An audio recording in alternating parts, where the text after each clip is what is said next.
I don't have any money now. Well, join the crowd. Nobody's got any money.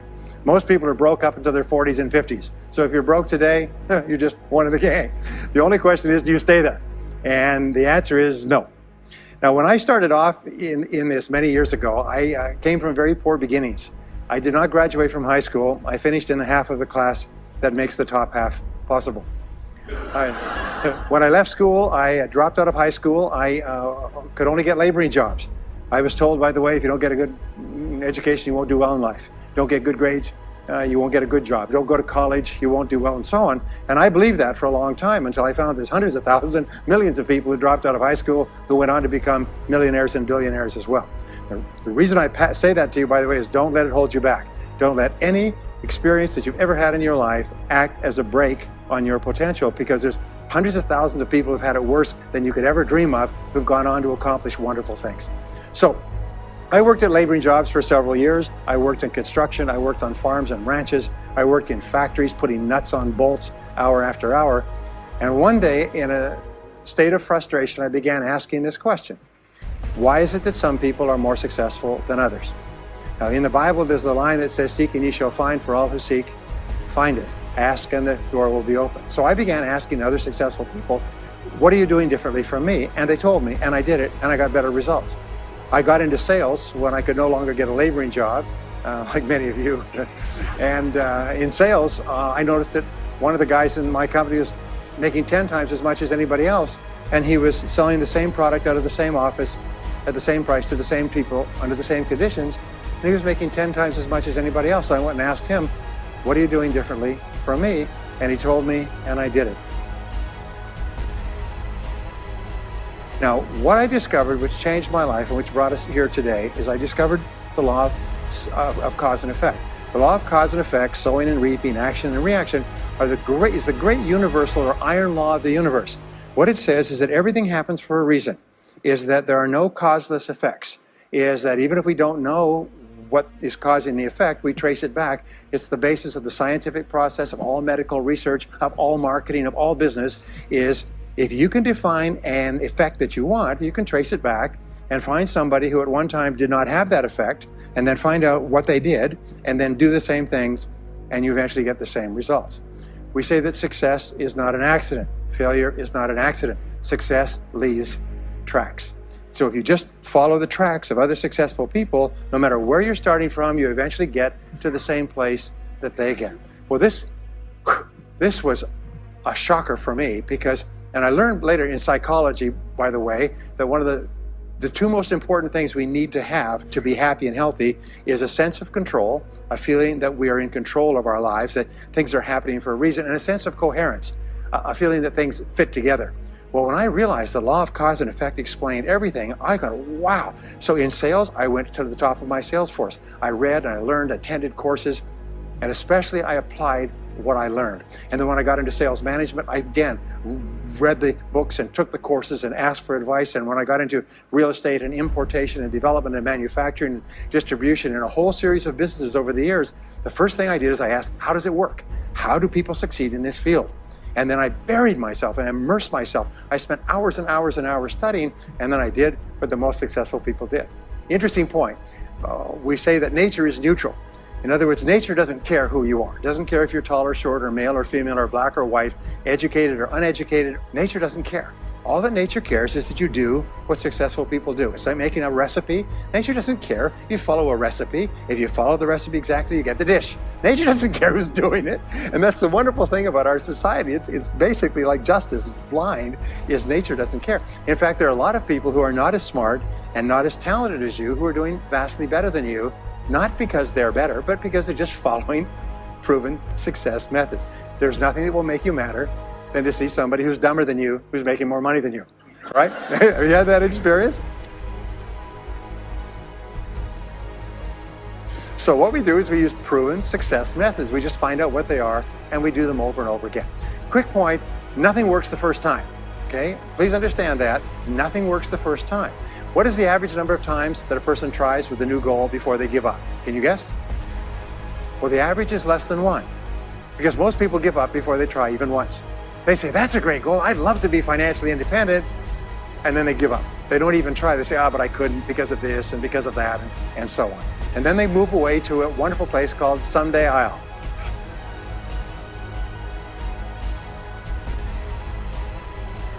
You ever heard of Someday I'll? Someday I'll start saving money. Someday I'll get out of debt. Someday I'll lose weight. Someday I'll start a business. Someday I'll get serious about my finances. And most people live on Someday I'll. Your job and my job is to vote yourself off the island, right? And we start taking control of our lives. Well, about some years ago, I was called by a major businessman, and he asked me if I would do a talk for his 800 entrepreneurs that own separate franchises within his organization on how to become a self-made millionaire. And I said, sure. When you're a young speaker, you agree to speak on any subject. Sure, I'll speak on that subject. Now, I was just like most people. When I was young, I wanted to be a millionaire by the time I was 30. And when I hit 30, I put it off to 35. And as I got to 35, you put it off to 40, and then you kind of just don't look at it anymore. You forget about it and feel the deck is stacked against you. Well, I was about 38, 39 when he called me up and asked me. I said, sure, no problem. And I said, now, what do I know about self-made millionaires? And this is a shocker. I didn't know anything. Oh, I knew that they had more than $1 million, but that's a real basic piece of knowledge, you know. So I started thinking, what do I know about it? So I began to study them.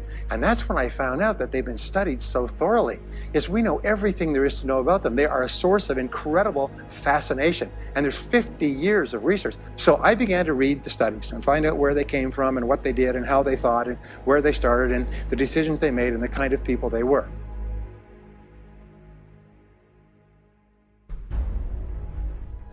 One of the things that I learned, by the way, is that becoming a self-made millionaire is not the important thing. What is really important is the person you have to become a self-made millionaire. You have to become a totally different human being. One of my friends says that in order to achieve something you've never achieved before, you have to become someone you've never been before. And it's a really important insight, is the qualities that you need to develop, qualities on the inside to become a self-made millionaire, are incredible qualities that make you a vastly better person. Not only better in terms of character, determination, discipline, decision-making, strength, and so on, but they make you a far better person. They round out your character in a far better way. So the real payoff of becoming wealthy is not because you can eat more, because how many more meals can you eat? How many more clothes can you wear? But it's the kind of person that you become, and then the kind of people that you associate, the kind of life that you have. And so the things that we're going to talk about now, and I know that you're some of the smartest people in our country, so I'm going to give you these ideas very quickly, like dealing cards.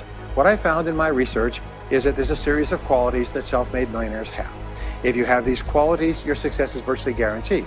And if you don't have these qualities, the qualities are learnable. Point number one is that all business or sales skills are learnable. All financial skills are learnable. If you can drive a car, you can learn any skill. If you can drive a car, you can learn the skill.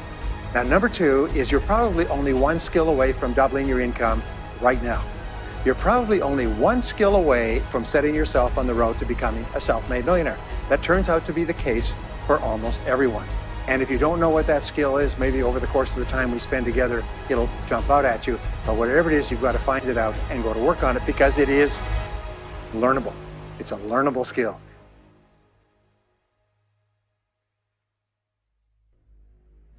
People say, well, I've never been very good with money. Well, get over it. The fact of the matter is, you can learn what you need to learn to achieve anything that you want to achieve. So, the success secrets of self-made millionaires. Give yourself a score of 1 to 10. And if you are weak on one of these, it can be enough to hold you back. If you're strong on all of these, then there's no limit to what you can accomplish. The first is to dream big dreams. Dream big dreams. Practice what is called back from the future thinking and project forward. Develop a vision of yourself as happy, healthy, wealthy, thin. Practice what top people practice, which is what is called idealization. You project forward several years and you imagine that your life is perfect in every way. Imagine that you have no limitations. Imagine that you have all the time and all the money and all the friends and all the contacts and all the education, all the experience, and that you could be or have or do anything you want in life. If you could, what would it be? If your life were perfect in 5 years, what would it look like? How much would you be earning? How much would you be worth? What kind of a family life would you have? What kind of health would you have? What kind of car would you be driving? What would your life be like if you could wave a magic wand and make it perfect in every way? Now, what we have found is this is the starting point of great riches, and it's the starting point of great success in life, is for you to have a dream or a vision of a wonderful future.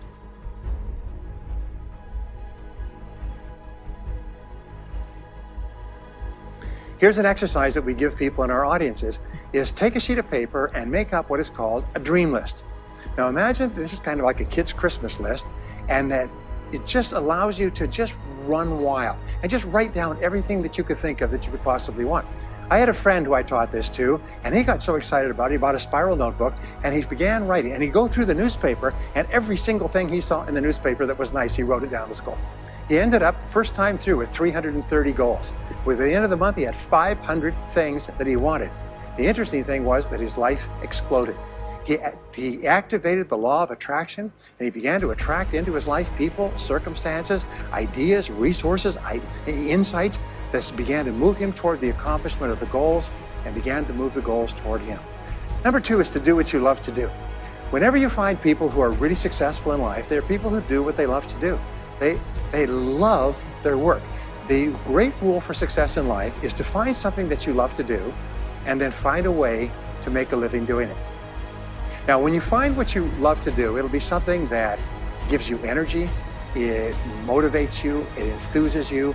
It's probably something that you were meant to do from the time you were born. And when you ask self-made millionaires, what sort of work do you do? They'll often say, I've never worked a day in my life. I just do what I like to do. I had a graduate in my course once who came up to me and said, you know, that's interesting. He said, when I was a little boy, I loved to study airplanes. He said, I got airplane books, and I had airplane models, and I had toy planes, and then I got into competitions with remote-controlled planes. He said, when I grew up and went to school, I studied aeronautical engineering. He said, today, he said, I'm 35. He said, I own 3 companies. One builds small aircraft. Another one repairs and services small aircraft. Another one is in leasing and chartering small aircraft. He said, I've never worked a day in my life. He said, I've just played with planes since the time I was a kid. So one of the things that you can do is go back to the time when you were young, as a child between the ages of 7 and 14, before you discovered boys or girls, and what is it that you really love to do? And you'll often find that within that is something you're supposed to do as an adult. Number 3 is commit to excellence. Now this is really, really important, and I had a hard time with this as a young man because I was never good at anything. I was never picked for any team, and if I was picked, I was the first person cut. I got lousy grades in every class. I got fired from multiple jobs. I even got fired from a job pumping gas once. Can you imagine that? Being fired for pumping gas because you're no good. They came out and said, you're no good at pumping gas. How can you be no good? Little old ladies can pump gas. And here I was no good at pumping gas. Anyway, so I got fired. I went from job to job. And then I discovered that all people who are successful are excellent at what they do. You know the old question they asked Willie Sutton, the bank robber, why do you rob banks? He said, well, that's where the money is.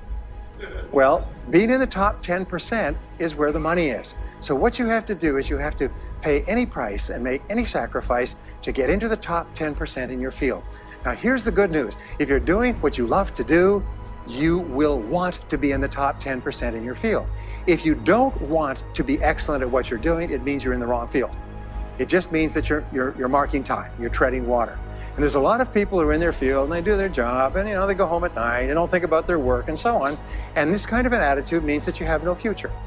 You have a very shaky present. That crackling sound you hear is the ice breaking under your feet, okay?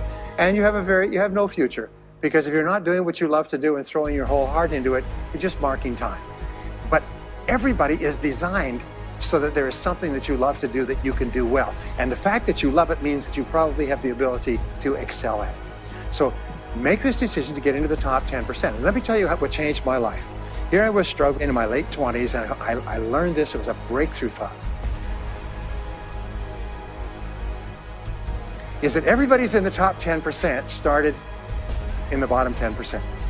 Everybody who's doing well was once doing poorly. Everybody who is at the top of your field today was once not even in your field at all and didn't even know it existed. What that means is that if you're willing to pay the price and work hard and make the sacrifices, you can get into the top 10%. Now, how long does it take? It doesn't take a week or a month. Most people are really impatient. And to achieve mastery in your field takes 5 to 7 years. People say 5 to 7 years, geez, I'll be 5 to 7 years older before I start enjoying the big rewards. Well, how much older will you be in 5 to 7 years anyway?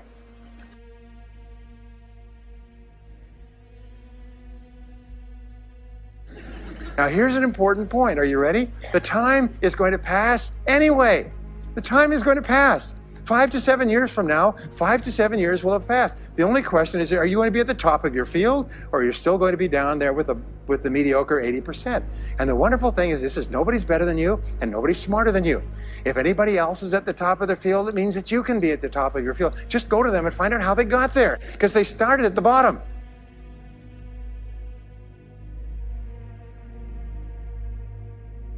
Now, it may take longer for some people and less for others, but everybody who puts one foot in front of the other and keeps moving eventually gets there. And that's where all the rewards are. Not only that, that's where all the joy in life is. When you're really good at what you do, you feel wonderful about yourself. You're respected and esteemed by everybody around you. You can write your own ticket. You can open any door when you're good at what you do, because you get up in the morning and you know you're good. And that is more important than the rewards that go with it. The next key is to develop your unique talents and abilities. Every single person is designed from infancy with special talents and abilities that, if you develop them to their height, can enable you to accomplish anything you want in life. Everyone is genetically structured to be able to do something superbly, to do something they enjoy, to do it well, and to get great satisfaction from it. Peter Drucker often asks the question, what are you good at? What are you good at today? What should you be good at? What could you be good at? What will you be good at? And so one of the questions that we ask is, looking back in your life, what has been most responsible for your success up to now? What has been most responsible in the past? What is it that you have done that has gotten you the best results? Because as we said before, success leaves tracks. And if you look back into your past, you'll often find indicators that guide you to your future. Do you remember that fellow that won $300 million in the lottery? He was a high school physics teacher. And they asked him what he's going to do with it. He said he's going to take a week off and then get back to work, because he doesn't want to give up his job teaching high school physics, because he loves his work so much. That is a person who's in the right place for him. And now you can just drive to it in a nicer car. Anyway, now the next key to becoming a self-made millionaire is to see yourself as self-employed. What we found is the top 3% of adults in our society see themselves as self-employed. They see themselves as in charge of their own lives. When I started off my career as a young man, I was 21 years old, working as a construction laborer, living in a one-bedroom apartment, broke, taking buses 2 hours every morning to get to work and buses 2 hours to get back. I still remember that, and I still remember a light going off one evening. I was sitting there in my little apartment, in my little kitchen alcove, and I suddenly realized that I was responsible, that I was in charge of my own life, that no one was coming to the rescue. And it was one of the great turning points in my life.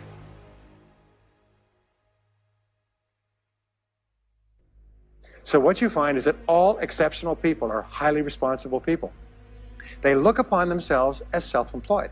Sometimes I'll ask an audience, I'll say, how many people here are self-employed? And some people will raise their hand and some won't. I'll say, now what's the true answer to this question? And the true answer is that everyone is self-employed.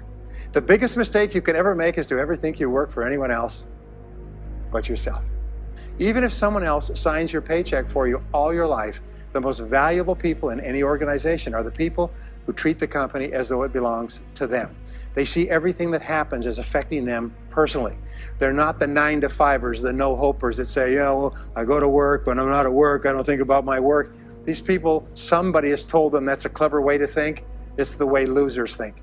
Winners think about their company, and when they're not there, they think about how they can do it better. When something happens in their company, they take it personally because they see themselves as highly responsible. As a result, they're paid more, they're given more educational opportunities, they're promoted faster, and these are the people that eventually, like cream, rise to the top of every organization and every industry, the top 3%. The next key to becoming a self-made millionaire is to develop a clear sense of direction. Developing a clear sense of direction means that you need to become intensely goal-oriented. We find that all successful people are goal-oriented. There's an old saying, you can't hit a target that you can't see. You've got to know what you want in every area of your life. Some years ago, I worked with the Hunt Oil Company in Texas. The Hunt Oil Company was founded by H.L. Hunt, who became the wealthiest, self-made, multi-jillionaire billionaire in the world. At his peak, he owned 200 companies and had a royalty income of $3 million a day. Most phenomenal man, by the way. And he was interviewed by a friend of mine on television before he died in the early 70s. And he was asked, what are the secrets to success? He said, the keys to success have only been two through all my life, and I will tell you what they are. He said, number one, he said, decide exactly what it is you want and write it down and make a plan to achieve it. And number two is determine the price you're going to have to pay to get it and then resolve to pay that price. Now, where the law of sowing and reaping, cause and effect, I learned an additional point to that. I learned that your current life today is the result of the price you've sown up to now. Is whatever you've put in, you get out. So whatever you're getting out today is a result of what you've put in.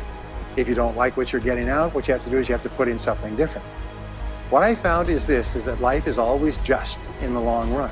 So therefore, life says this, is there's a price you have to pay, and there's two qualities. First of all, you have to pay the price in full for your success of study, preparation, hard work, and so on. And second of all, you have to pay the price in advance. You don't get it afterwards. The way the world works is first you put in what you need to put in, and then you get out the rewards. So you have to ask yourself, what is the price that you have to pay to achieve the success that you desire? And you have to write it down and make a plan and work on it every day.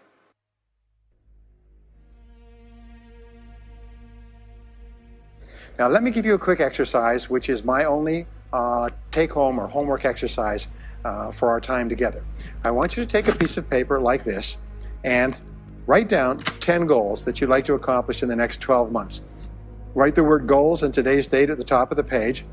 Write down 10 goals you'd like to accomplish, and then ask yourself this great question. If you could only accomplish one goal on this list, but you could accomplish it within 24 hours, which one goal would have the greatest positive impact on your life? Now this is a great question because it'll usually jump out at you. You say, that's the one. If I had this, that would have more of an impact on my life than anything else. Sometimes it's a financial goal, sometimes it's a health goal, sometimes it's a relationship goal. But whatever it is, put a circle around that goal and then turn the page over and write it at the top of the page, set a deadline on the goal, make a list of everything that you could think of to do to achieve the goal, and then begin working on your list. And here's the kicker, do something every day. Do something every day that moves you one step forward towards your major goal. My promise to you that this exercise, selecting your most important goal, making a plan, and working on it every day, will change your life in ways that you cannot imagine. They say that people begin to become great when they determine their major definite purpose, their number one goal, and work on it every day.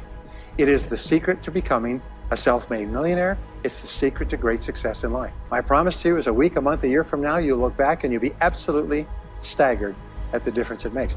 I was giving a seminar not long ago, and a gentleman came up to me. He said, you know that goal setting exercise? It changed my life 10 years ago. He said, I was broke, I was divorced. He says, I was an alcoholic, and somebody dragged me to one of your seminars.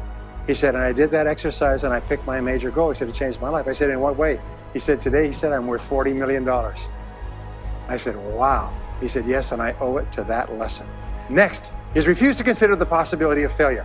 It's the most amazing darn thing is that the fear of failure is the greatest single obstacle to success in adult life. And it's not failure itself, because each one of you is a professional failure. Each one of you has failed over and over and over again. Isn't that true? All of us fail. All human beings fail over and over. 9 out of 10 things that we try don't work out the way we expected. We have failures in relationships and in jobs and in careers and investments and everything. It's not the failure that holds you back. The failure makes you smarter. We say that it is the fear of failure, not failure, that holds you back. And the way that you overcome failure is you never consider the possibility of failure. The rule is this, is there's no such thing as failure, there's only feedback. Is when you try something that doesn't work, you get feedback, not failure. And recognize that most things you try aren't going to work the first few times. So what you do is you say, oh, that's an interesting bit of feedback. And you pick yourself up and you move forward and you have more feedback and you move forward.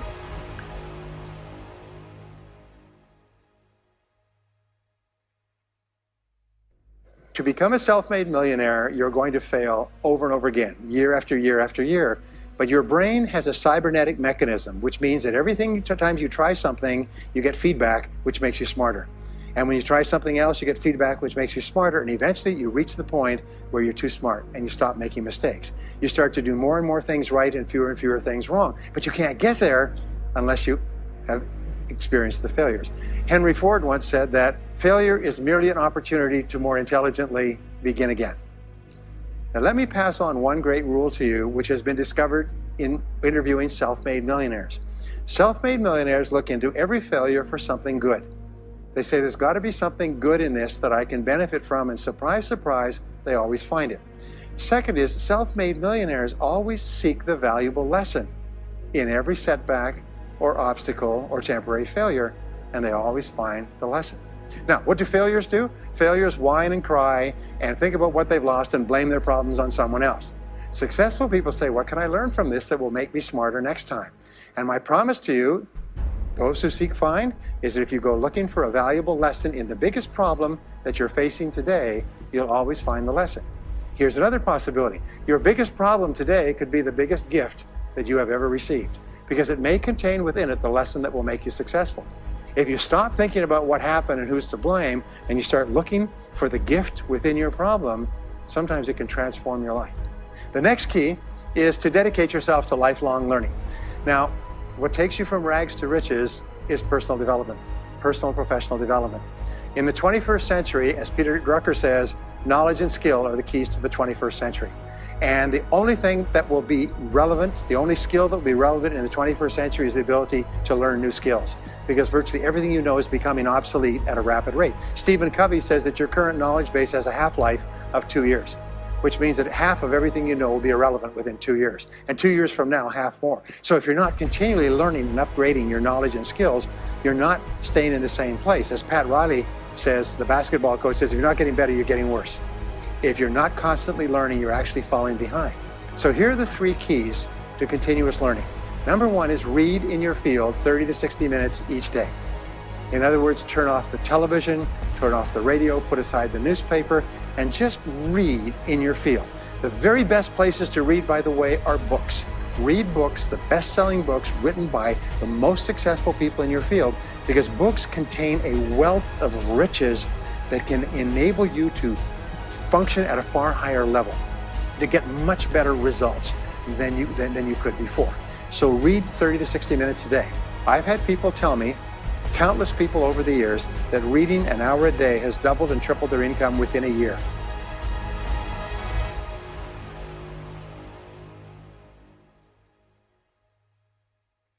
The second thing you do is take every course that you possibly can.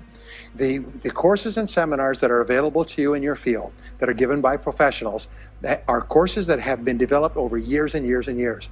They have been tested and tested and tested. The person who is talking to you for several hours has spent thousands of hours learning their subject. They have dry tested this or done test runs with thousands of other people. When you take a course, you can learn enough information in 1 or 2 days, more than you could learn in 2 or 3 years or maybe even a lifetime, all distilled and put together. People say, I can't afford a course. You cannot afford not to buy books.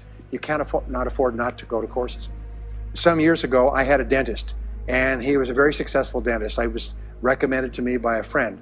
And this dentist retired at the age of 53. And just before he retired, he sold his practice for about $2 million. Just before he retired, he told me why. He said about 8 years before, he had attended a dental congress in Hong Kong. This is from California. He'd flown all the way to Hong Kong to attend this international dental congress because there were specialists giving private lectures, sort of plenary sessions on the side. And he attended this session, and it was on a particular technique of cosmetic surgery that this dentist had developed that no one else knew, where you could basically straighten out a person's entire front jaw so they look beautiful at a very low cost, at a very high level of effectiveness. He came back and he began implementing this in his practice. People began flying from 500 to 1,000 miles away. Every dentist sent their families, members, and themselves to this dentist. He was able to charge whatever he wanted to charge. He said 8 years later, he retired as a self-made millionaire at the age of 53 to enjoy his money for the rest of his life from what he learned from one session at one convention at one course. Now, that is a true story, and maybe it's an exception, but you can never tell where the information is going to come from. The third way that you can upgrade your skills is listen to audio programs in your car. The average driver drives 500 to 1,000 hours a year, 25 to 50,000 miles. If you listen to audio programs in your car, according to the University of Southern California, you will get the equivalent of almost full-time university attendance just listening to learning material as you drive around. It can totally and profoundly change your life. Very, very important. Here's an interesting point. The more you commit yourself to becoming the best person you can be, the more you like yourself and respect yourself. The more energy you have, the bigger goals you set for yourself, the more you persist. When you invest in yourself and you read and learn and upgrade your skills, you're telling yourself, wow, I am a person with a great future, and it's up to me to maximize my potential. And your self-esteem goes up, your self-respect goes up, your sense of personal pride goes up, and you started to get promoted more and paid more in every part of your life. Well, the next is to develop a workaholic mentality. In our society today, you have all these people talking about take it easy, have balance in your life, relax, lean back, have fun at work, happy, get along with your coworkers. This is loser talk. Loser, loser, loser. Now, there's a time in your life when you can back off, all right? You can take it easy. But that's when you've made it, not before you've made it. Because before you've made it, you're in a competition with hundreds of thousands of millions of other people, like at the Olympics, who also want to make it. And in order for you to win, you are going to have to work harder and work better and work smarter than they do. So the rule is to develop a workaholic mentality. What does this mean? It means that you start a little earlier, you work a little harder, and you stay a little later. Use what I call the 40+ formula. The 40+ formula says that working 40 hours a week gets you survival, and that's all. You work 40 hours a week, you survive. You make no progress. You don't go ahead. You just barely hang on. Every hour that you invest in your work or yourself over 40 is an investment in your future. So you can tell what your future is going to be with unerring accuracy by looking at how many hours over 40 you put in. Now, how many hours does the average self-made millionaire in America work until he passes the $1 million mark? 59. Some of them work 70, 80, 90. The average is 59 hours. How much does the average top executive work? 59 hours. So that's rule number one, is the hours you put in over 40. If people say, well, my office is locked and I can't get in more than 40 hours a week, then good. Then spend the rest of the time investing in yourself, getting better at your work when you do it.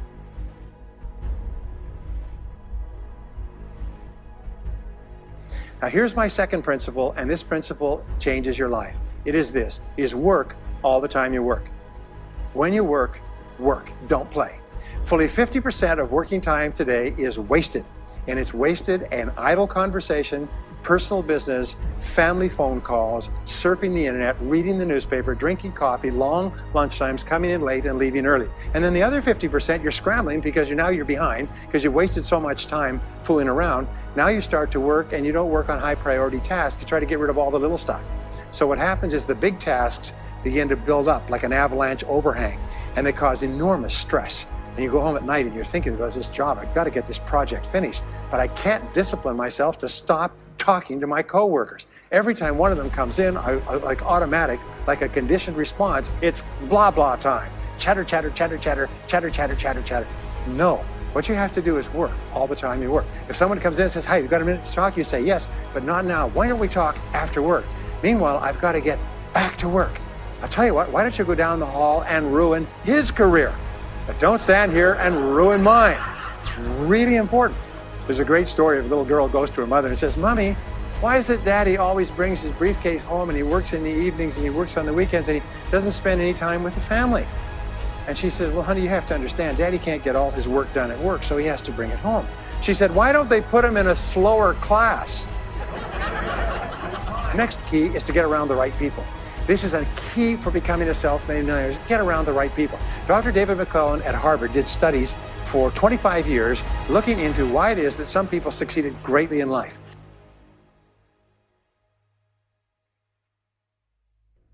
What he found was as much as 99% of your success in life is going to be determined by what he called your reference group. Your reference group are the people with whom you habitually associate. They're the people that you associate with at work, the people you associate with home, your church, your political party, your social circle. what he found in working with people is that changing a person's reference group totally transformed the way they think. Why? It's because we are like chameleons, and we absorb through the skin the attitudes, the opinions, the behaviors, the style of dress, the style of speech of the people with whom we associate most of the time. If you start to associate with winners most of the time, you find that they have a totally different worldview. They're positive, they're upbeat, they're focused, they're learning, they're growing, they're positive at what they're doing, and you start to become like that. We know that our relationships determine 85% of our happiness or unhappiness in life. In other words, if you have bad relationships, personal relationships, they will drag you down worse than a sea anchor. If you work for a bad boss, it'll destroy all your joy in work. If you have one negative coworker, they found that one negative person in an office can cast a blackness over the whole office because of his or her negativity. And so the most important thing you do is you choose your relationships with care and only associate with people that you like and respect and enjoy being around. Next is be prepared to climb from peak to peak. One of the keys to becoming a self-made millionaire is to realize that life is never one continuous train. It's always up and down. So it goes up. Like if you climb a mountain peak, you have to go down into the valley before you climb the next peak. So all of life is cycles and trends. All of life is cycles and trends. And there's up cycles and there's down cycles, and there's up trends and there's down trends. The question is, what is the general direction of your trends? We say this, is that life is 2 steps forward and 1 step back.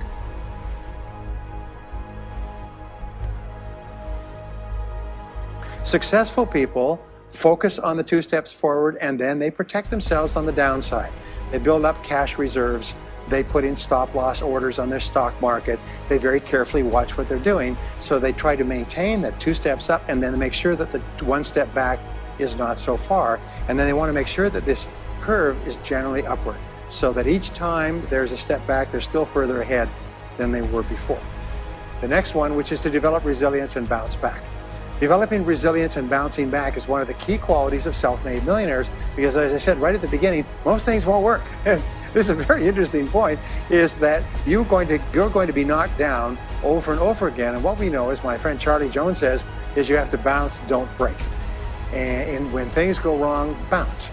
And so what I learned many years ago was this interesting technique of what is called mental rehearsal. And mental rehearsal says that you mentally prepare for the inevitable downturns before they occur.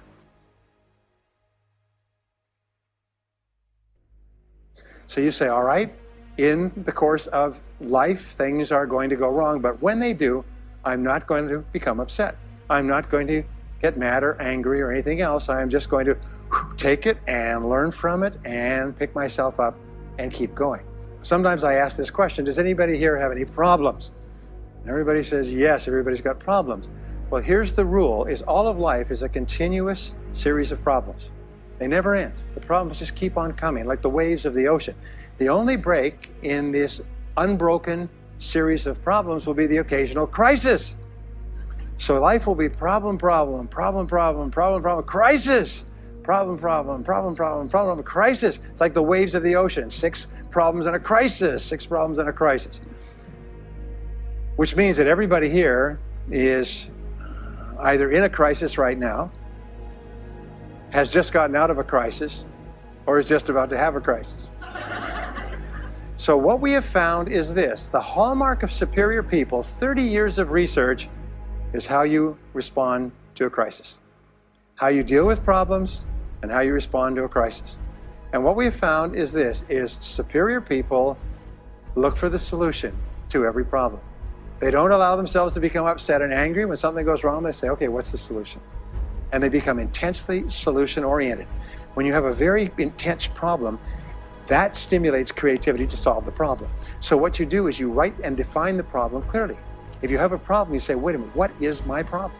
What is it that I'm worried about? And write it down. And the very act of defining a problem clearly often triggers the solution to the problem. One last technique that I want to give you with regard to your major definite purpose. And if you only do these 2 things as a result of our time together, they will transform your life. You've already identified the one goal that can have the greatest positive impact on your life. Now what you do is you take that goal and you write it at the top of a page in the form of a question. And you say, let us say your goal is to double your income. That could have a major impact on your life. You say, what are all the things that I could do to double my income in the next 12 months? Write it as a clear question. Even better, if you're earning $50,000 a year today, write, what could I do to earn $100,000 over the next 12 months? The more specific the question, the better. Then you devote yourself to writing 20 answers to this question. You must write a minimum of 20 answers. Work harder, work smarter, start earlier, stay later, change occupations, upgrade my skills, whatever it is, keep forcing yourself to write till you've written 20 answers. We call this mind storming. The first 3 to 5 answers will be easy. The next 3 to 5 answers will be difficult. The last 10 answers will be incredibly difficult. But I have given this exercise to people who've gone on to become millionaires so many times I've lost track, because they often find that the 20th answer changes their whole life.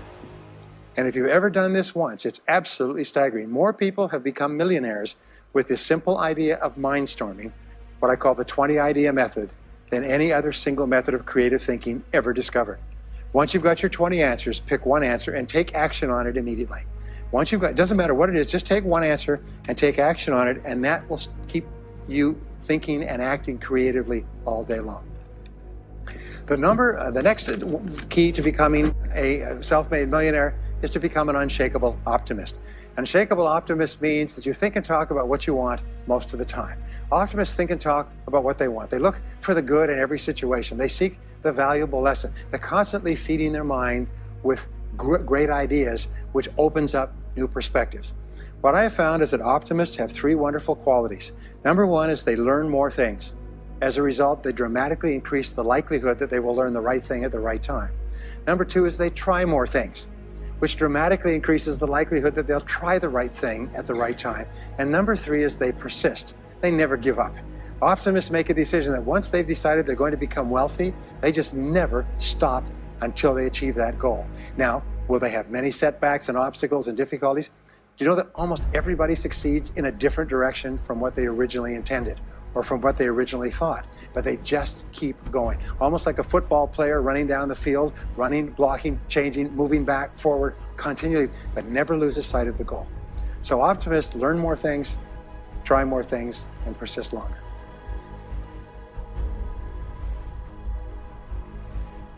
I want to leave you with the last 2 qualities of self-made millionaires. Second to the last quality is that they develop the qualities of courage and persistence. I said before, the biggest single obstacle to success is the fear of failure. The antidote to the fear of failure is the habit of courage. And what we know is that you need 2 types of courage to succeed. The first type of courage is the courage to begin. It's the courage to launch with no guarantees of success. Someone once said that if all obstacles must first be removed, nothing will ever get done. So successful people are willing to think, plan, make decisions, and then take action with no guarantees. We say leap and the net will appear.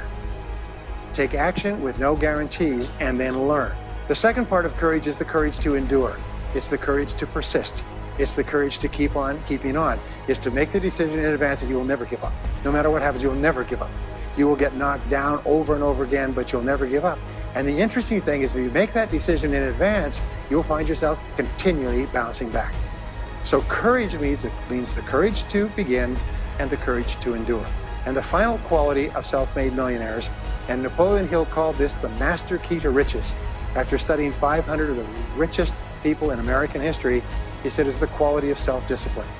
It's the ability to make yourself do what you should do, when you should do it, whether you feel like it or not. The quality of self-discipline is the quality that will make you a big success. It's the ability to force yourself to do what you know you should do. And here is the wonderful discovery. Persistence is self-discipline in action. Every time you persist, you build your self-discipline. Every time you practice self-discipline, you build your ability to persist. And the 2 of them are tied into your self-esteem. So the more you persist, the more you like yourself. And the more you like yourself, the more discipline you have. And the more discipline you have in practice, the more you like yourself. As a result, the more you persist. And eventually you get onto an upward spiral where you become absolutely unstoppable. You reach the point where you know you can achieve the goal and nothing in the world can stop you. And every step that you take forward makes you stronger and stronger and stronger until finally people say, I know one thing about him, I know one thing about her. You cannot stop him or her. Once they decided they want something, they will not stop until they get it. And when you develop that quality, there will be nothing that is impossible to you. So let me just leave you with these last points. We're living at the very best time in all of human history. More people are going to make more money in the next few years than have ever been made in all of human history. More people are going to become millionaires and are becoming millionaires today at a faster rate than we've ever thought possible. And no one is better than you and no one is smarter than you. And if you do what other self-made millionaires do, then nothing in the world can stop you from eventually getting the same results as other self-made millionaires. And I hope you do.